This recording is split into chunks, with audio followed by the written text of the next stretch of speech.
Assalamualaikum warahmatullahi wabarakatuh. Alhamdulillah, alhamdulillahilladzi qasama bil mauti riqabal jababirah wa qassara bihi amal ahlil qiyasarah alladzina lam tazal qulubuhum 'anil mauti ghafirah. Allahumma salli wa sallim wa barik ala habibina wa syafi'ina wa maulana Muhammadin sallallahu alaihi wasallam wa ala alihi wa sahbihi wa mawalah. Amma ba'dah, fa ya ayyuhal muslimun rahimakumullah, usikum wa nafsi bitaqwallahi haqqa tuqatih wa la tamutunna illa wa antum muslimun. Wa'uddu anfusakum minal mauta fa inna likulli imri'in ajalun musamma. Kama qala Allah Ta'ala fi muhkamil ahkam, a'udzu billahi minasyaitonir rajim. Bismillahirrahmanirrahim. Qul innal mauta alladzi tafirruna minhu fa innahu mulaqikum thumma turadduna ila 'alimil ghaibi wasyahada فَيُنَبِّئُكُم بِمَا كُنتُمْ تَعْمَلُونَ.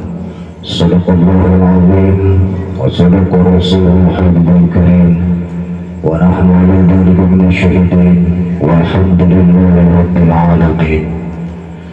Hadratul mukarramin, segenap jemaah ta'ziyah yang dimuliakan Allah Subhanahu wa taala, teristimewa kepada Komandar Haji Ustaz Abbas, Ustaz Syarifuddin, Ustaz Yahya Ibn Hasim, khususnya yang terhormat di bawah aja ini orang tua kita Bapak Haji Abi Sanjaya dan segenap para asatidz yang lainnya. Mudah-mudahan kumpulnya kita semuanya di sini Allah turunkan rahmat dan ampunannya buat kita semuanya.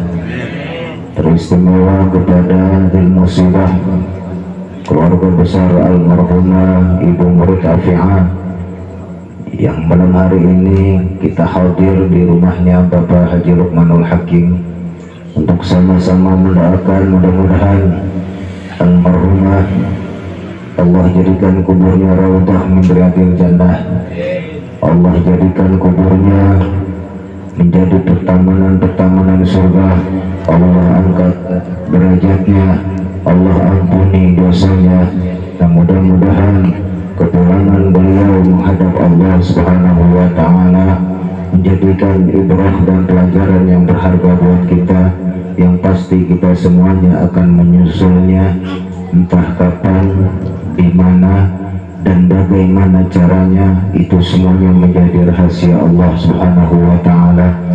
Hanya saja selalu kita iring doa, mudah-mudahan ketika kita nanti menutup usia, Allah tutup dengan husnul khotimah, Allah tutup dengan dihapusnya dosa kita, Allah tutup segala amal ibadah kita dengan ibadah yang mulia, mati dalam keadaan syahid fisabilillah.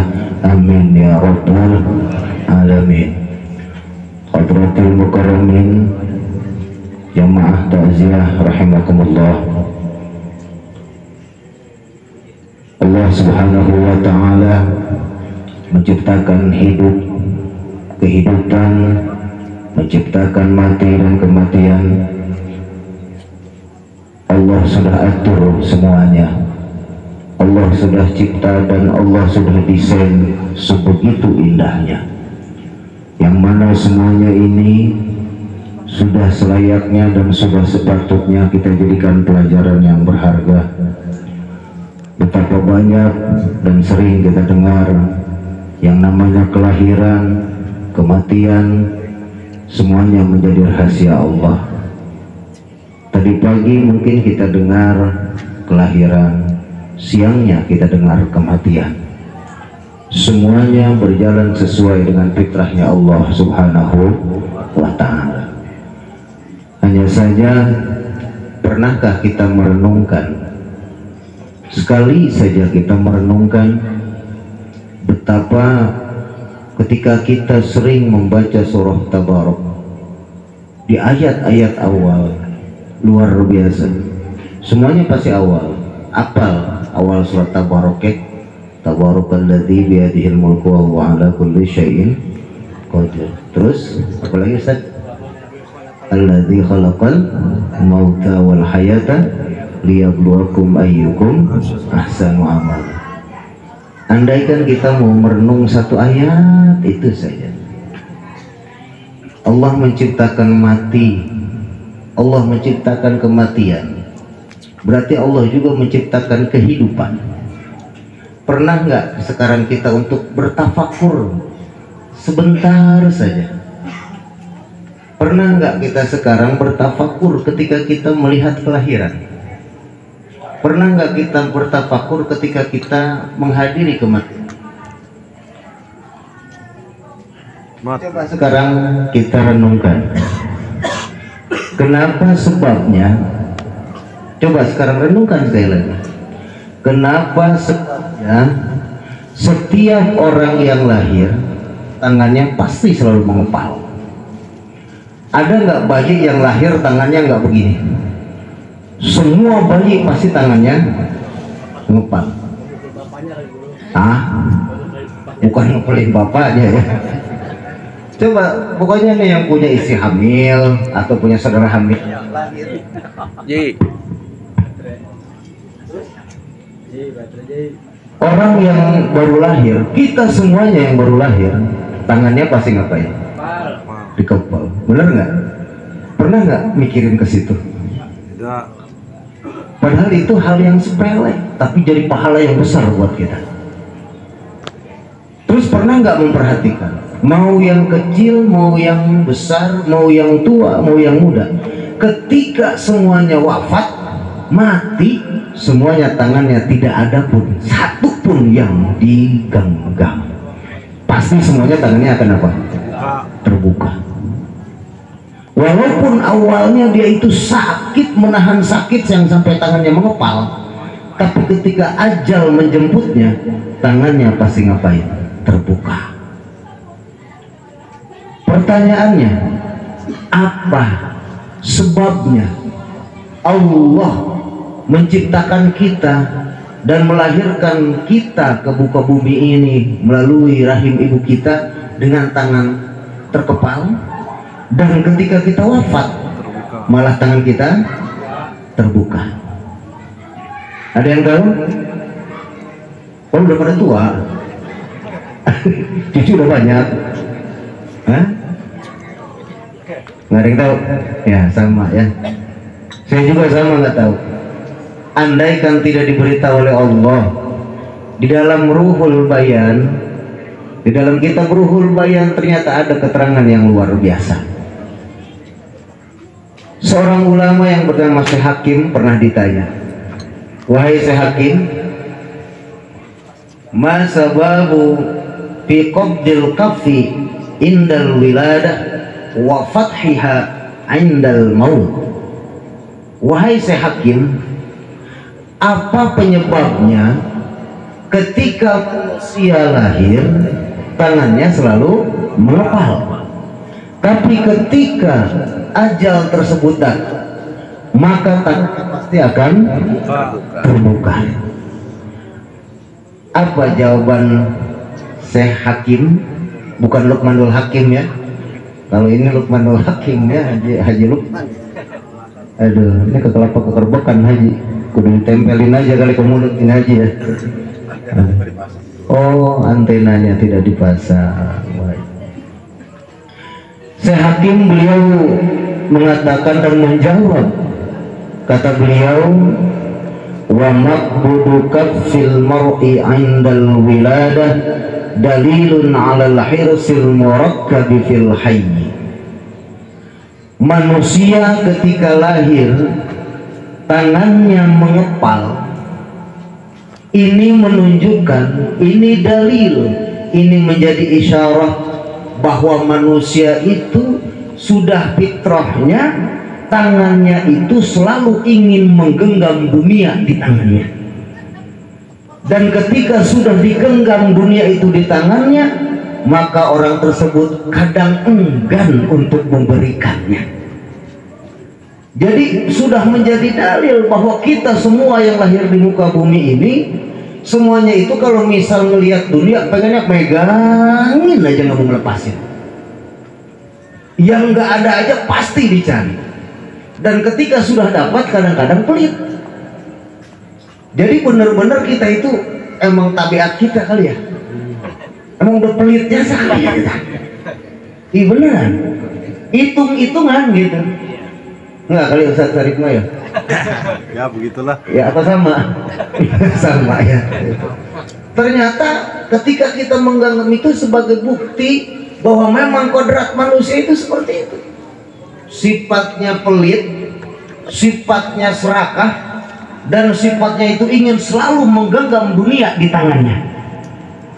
Padahal tangannya kecil. Yang dia ingin pegang dunia yang begitu besar. Akhirnya jadilah tulul amal, panjang angan-angan.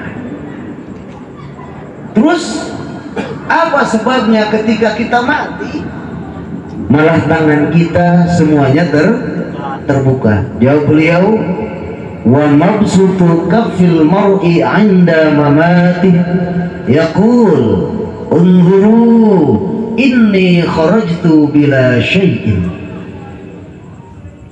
Ketika tangan kita terbuka saat mati, seolah-olah kita ini ingin berkata kepada yang masih hidup, inni kharajtu bila syai', aku keluar dari muka bumi ini tanpa membawa apapun.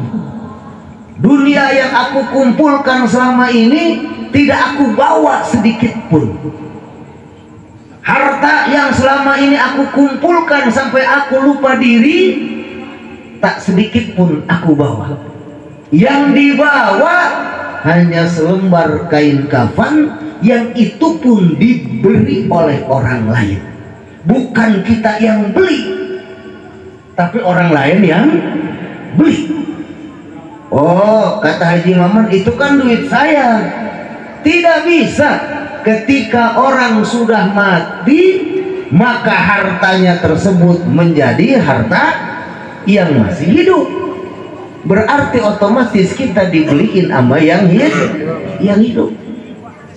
Jadi intinya ketika kita mati, disinilah kita harus pandai menyikapi bahwa ketika kita keluar dari ini, apa yang akan kita bawa nanti di hadapan Allah Subhanahu wa ta'ala.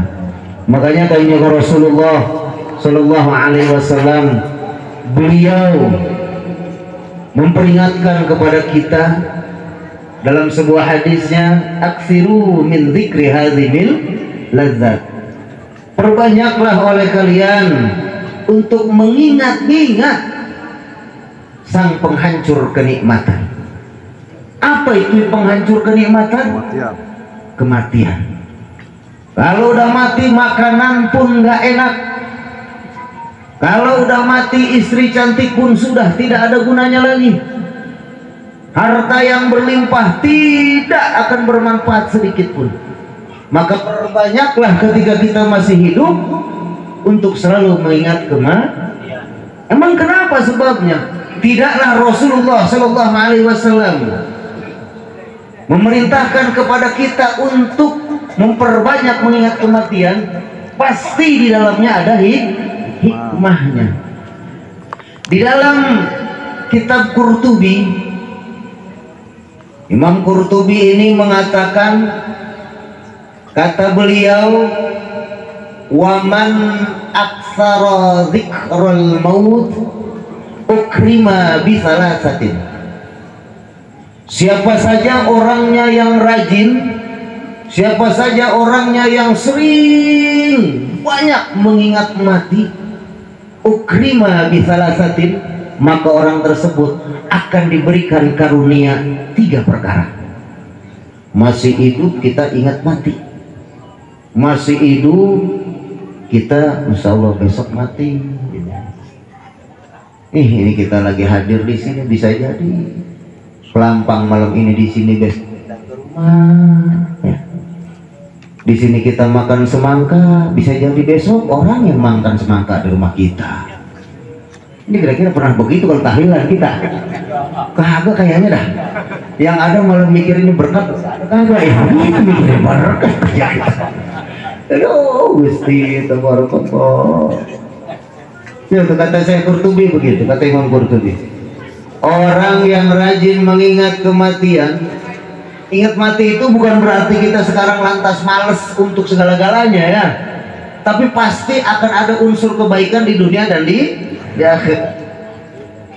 Orang yang sering mengingat kematian, orang yang memperbanyak mengingat kematian, dan orang yang rajin ingat-ingat mati, bahwa pasti mati tiap hari ingat begitu mulu, maka akan diberikan kemuliaan 3 oleh Allah Subhanahu wa ta'ala. Yang pertama apa hadirin? Kata beliau, ta'jilut taubat. Dia akan diberi anugerah oleh Allah untuk segera bertaubat dari segala dosa dan kesalahannya. Orang yang kalau ingat mati, sering ingat mati, ketobat gampang. Kalau kita ketobat rada-rada, ya bener nggak kira-kira nih? Boro-boro tobatnya tobat apa kita mau ya? Oh, saya tiap hari tobat, istighfar. Lagi sholat istighfar, bibir na bibir istighfar, otak mau otak kemana? Berarti istighfar bukan kira-kira? Mohon ampun apa ngajakin berantem sama Allah? Kayak kita minta maaf, misalkan minta maaf ke Pak Haji Abi, saya minta maaf tapi ngomongnya sambil ngebuang muka. Kira-kira minta maaf apa ngajakin berantem itu? Haji Nasir anak buahnya ngomongnya begitu, Haji Nasir kira-kira ngebuang muka, ente marah nggak Haji? Pasti jawabannya apa? Ini minta maaf apa mau ngapain? Nah, istighfar kita itu butuh istighfar lagi. Istighfar yang kita ucapkan tiap hari itu butuh diistighfarin lagi. Kita ngomong minta maaf sama Allah tapi ternyata hati kita kosong dari pengakuan dosa, maka istighfar yang kita ucapkan itu butuh diistighfarin lagi. Bukan cuma sekedar dosa yang harus kita istighfarin, istighfar yang kita ucapkan pun tiap hari butuh diistighfar. Kalau dosa diistighfarin emang udah wajar, tapi kalau istighfar kita yang kita ucapkan itu pun harus diistighfar lagi. Kira-kira bagaimana? Males apa enggak kira-kira? Makin males kita. Maka orang yang diberikan oleh Allah setiap hari mikir umur mati besok ini gimana, mau bawa apa, maka dia akan buru-buru tobat. Ciri tobat itu bukan cuma sekedar dia rajin ke masjid doang. Ciri tobat itu banyak. Kalau misal dia benar-benar apa? Tobat apa? 1, rajin ke majelis ilmu. Orang ciri tobat tuh. Orang sering ke majelis ilmu itu ciri apa? Tobat. Kalau sekarang kita ngomong tobat tapi nggak ke majelis ilmu, itu bukan tobat. Bukan apa? Bukan tobat. Masya Allah. Makanya mudah-mudahan kita semuanya yang hadir di sini Allah anugerahi taubatan sebelum kita mati ya. Kita rajin, kita samperin para ulama, para guru-guru kita, duduk bareng. Karena sebagian ulama mengatakan orang yang tidak duduk bareng beserta para alim ulama selama 40 hari, maka hatinya akan mati di yaumil kiamah nanti, dan di dunia pun hatinya sudah mati. 40 hari tidak duduk bareng sama para kiai, sama para ulama, maka orang tersebut hatinya mati di dunia dan mati di akhirat. Hatinya keras, sulit untuk menerima apa? Nasihat, mau idhoh, nggak masuk udah. Yang ada dia rajin membaca Quran, tapi mata yang dipakai untuk melihat Quran adalah mata yang dipakai untuk bermaksiat juga. Mulut yang dipakai untuk zikir dan membaca Quran adalah mulut yang dipakai juga untuk ngomongin orang, menggibah orang. Tangan yang dipakai untuk bertasyahud ketika sholat, tangan itu pula yang dipakai untuk mengetik kalimat-kalimat yang menyakitkan kepada orang lain. Mudah-mudahan ketika kita rajin ngaji, mata ini mudahan mata yang selalu melihat kepada kebaikan. Mudah-mudahan bibir ini bibir yang selalu mengucapkan kebaikan-kebaikan, bibir yang selalu mengucapkan zikir. Mudah-mudahan ketika kita nanti mati, bibir kita bisa mengucapkan la ilaha illallah. Siapa saja orangnya di akhir kalimah dunianya mengucapkan la ilaha illallah, dakhalal jannah. Bagi orang yang mengaji ilmu nahu, ketika jawab dari man menggunakan fi'il madi, maka itu menunjukkan pasti. Dakhala menjadi jawab dari syarat man, maka dakhalal jannah, pasti masuk surga. Di akhir kalimatnya ngucapin la ilaha illallah, pasti masuk surga, pasti. Makanya kita kan tuh yang meninggal nyebutnya almarhum, ya. Apalagi tuh al-maghfur lah. Kalau cuman marhum doang nggak boleh. Ada orang harus pakai apa? Al. Maghfur doang. Kan kenapa sebabnya? Itulah kita. Hebatnya orang Indonesia nggak ngerti bahasa Arab dan nggak ngerti hakikat bahasa Arab, tapi mereka bisa berdoa kepada Allah dengan sefasohatnya orang Arab. Kita mau sekarang kita ngaji dikit. Arti almarhum itu apa? Nggak tahu lagi ayah. Dia udah meninggal. Yang udah meninggal mayit namanya. Apa itu almarhum? Rahmati. Yang Dirahmati, dikasih. yang dirahmati. Yang Dikasihi. yang dikasih. Al-maghfur lah. Dimaafkan. Pertanyaannya kembali lagi, itu pakai alif lam nggak? Pakai alif lam lagi. Gara-gara alif lam doang itu maknanya robah lagi. Ada alif lam silah mausulin al di situ. Orang yang meninggal kita pakaiin almarhum, pakai alif lam. Artinya apa? Kayak kemarin siratal ladzina an'amta. Almarhum. Ya Allah, mudah-mudahan almarhumah Ibu Murtafiah, al-maghfur laha, pakai alif lam enggak? Makanya mudah-mudahan ini dosa yang dulu dihapus. Dosa yang sekarang dihapus. Dosa yang akan datang dihapus.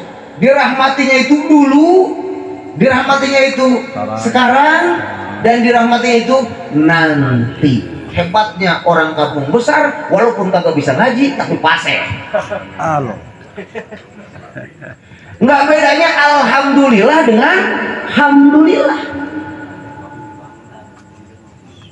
Padahal kalau seolah-olah kan alhamdulillah, alhamdulillah, alhamdulillah. Kan bapak-bapak kalau zikir kebanyakan begitu tuh.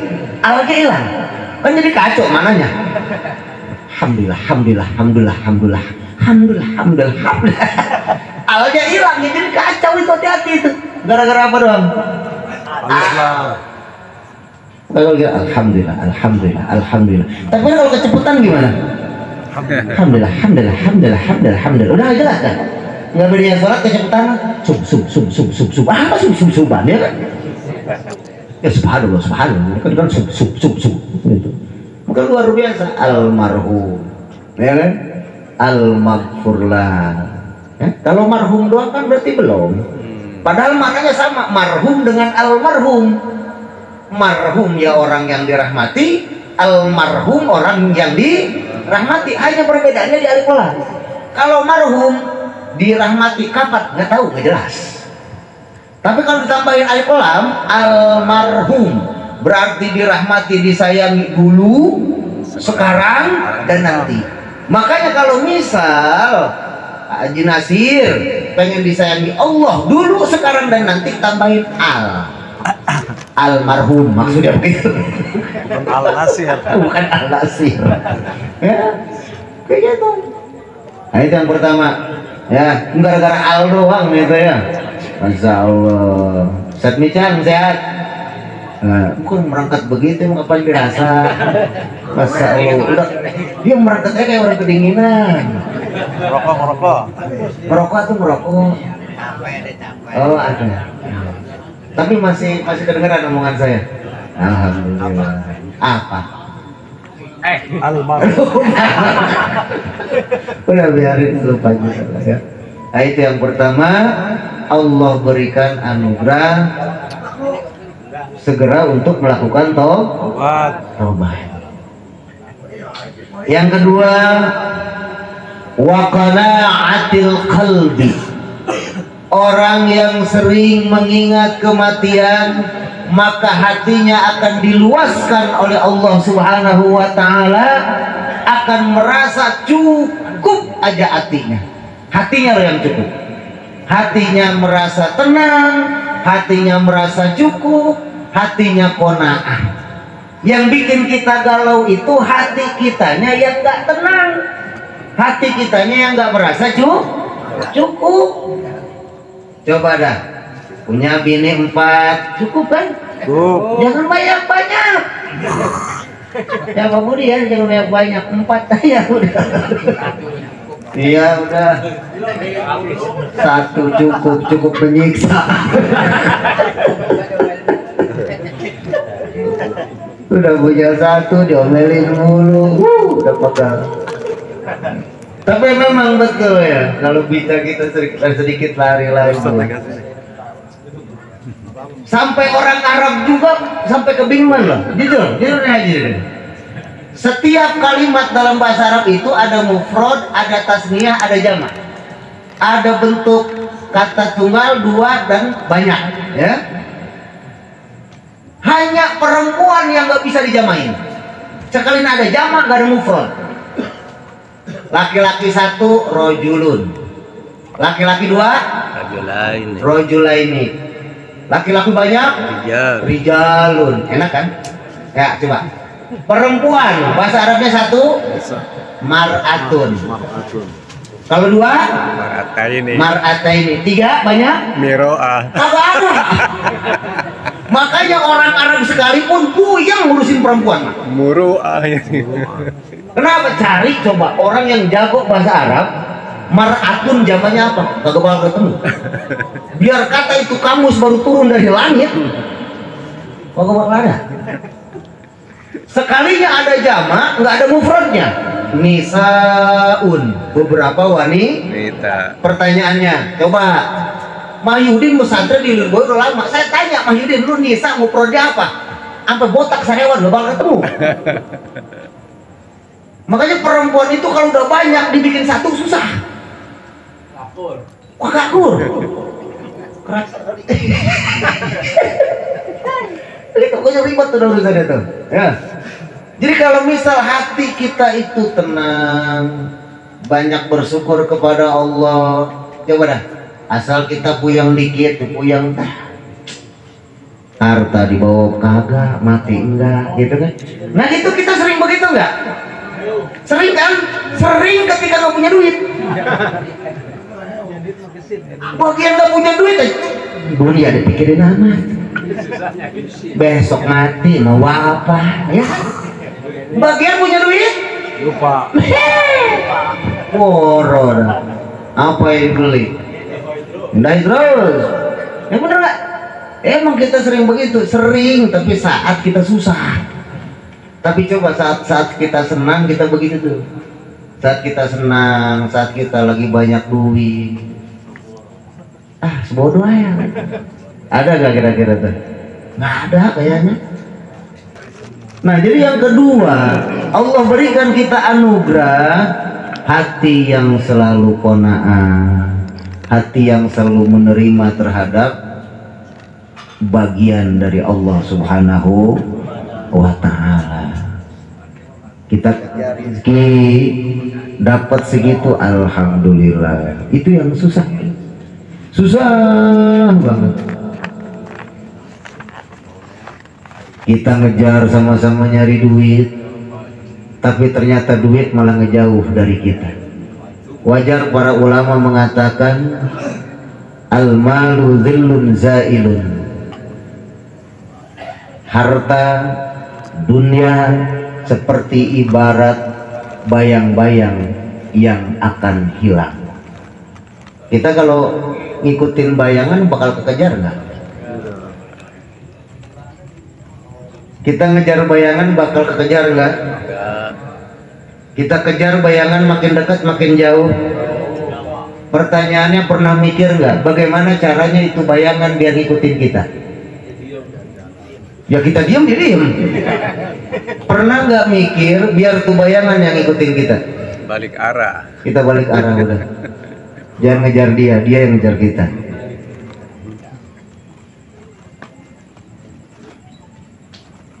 Oh berarti kalau gitu caranya jangan kerja, blow on itu nah. Bukan begitu maksudnya.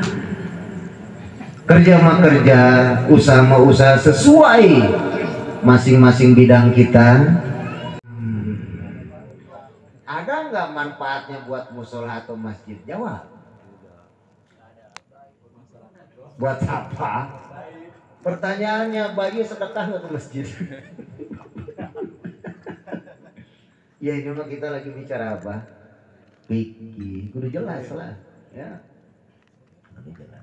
Cuman itu tadi, ilmu itu ada sanad nazil, ada sanad ali. Ada sanad nazil, ada sanad ali. Ilmu tuh.